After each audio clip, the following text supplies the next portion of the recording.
मैं सारा साल इंतज़ार करती हूँ कि इस फोरम पर मैं आसमा जहांगीर के बैनर के नीचे बात करूँ, क्योंकि वो वॉइस थी ह्यूमन राइट्स की, जिसकी आज भी शिद्दत से कमी महसूस हो रही है। तो मैं सुलेमा से और मुनीज़े को और पूरी टीम को कंग्रेचुलेट करूँगी। जो आज का हमारा टॉपिक है revival of the constitution, revival of parliamentary democracy, मैं इसका आगाज़ करूँगी।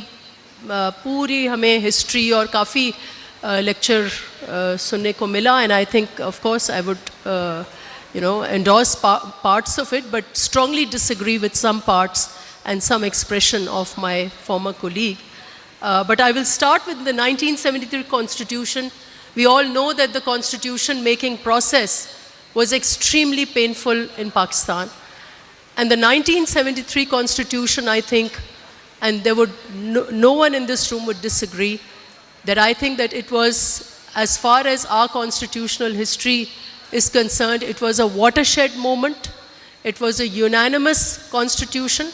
And I would go one step further and say that it is today and through the years from 1973 till today, ये इस मुल्क का एक मॉरल कंपस भी है, क्योंकि इसी के रेफरेंस से इर्द गिर्द जो भी डाइवर्जन्स होती हैं, break down of rule of law होता है, यही कॉन्स्टिट्यूशन होती है जिसके इर्द गिर्द सिविल सोसाइटी हो, लॉयर्स मूवमेंट हो, वो स्ट्रगल करते हैं और इस कॉन्स्टिट्यूशन को फिर से बहाल करते हैं।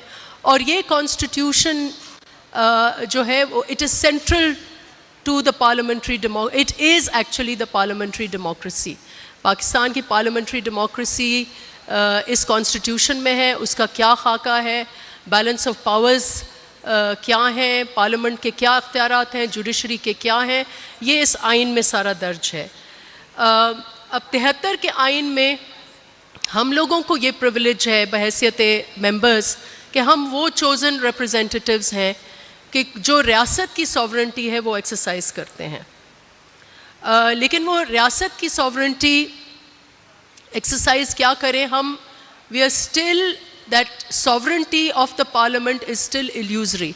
It's something that is still a struggle. And I think I would, again, disagreeing with my former speaker जो है, उन्होंने बार बार एक मुझे बहुत अजीब लगा कि उन्होंने किसी को कोट करके कहा not a dog barked in the first martial law, and that there was massive rigging in the 1977 elections. I would strongly disagree with both these comments. मैं उस वक्त बच्ची थी और मेरी अपनी हिस्टोरिकल मेमोरी जो है वो किसी किताब से नहीं है, किसी अंग्रेज़ के कोट से नहीं है। मेरी अपनी हिस्टोरिकल मेमोरी मेरी अपने एक्सपीरियंस से है।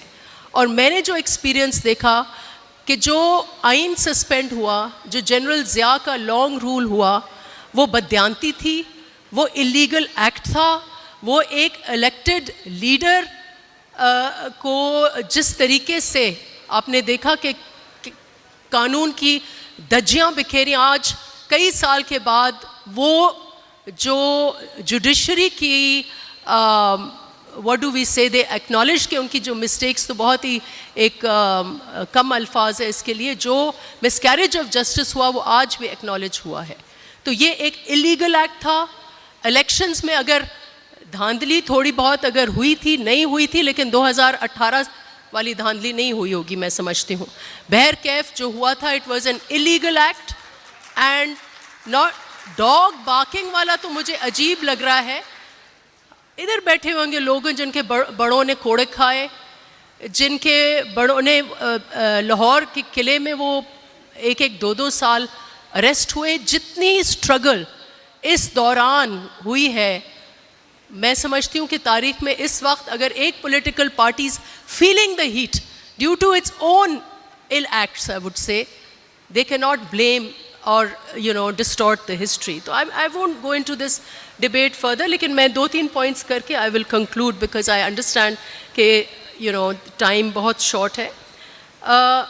मैं ये कहूँगी कि यस, कई दफ़ा पार्लियामेंट को धचके लगे हैं, कई दफ़ा पार्लियामेंट्स डिसमिस हुई हैं, डिज़ोल्व हुई हैं, कोई इलेक्टेड प्राइम मिनिस्टर अपनी टर्म पूरी नहीं कर सका। ये एक हमारी पाकिस्तान की सैड हिस्ट्री एक है।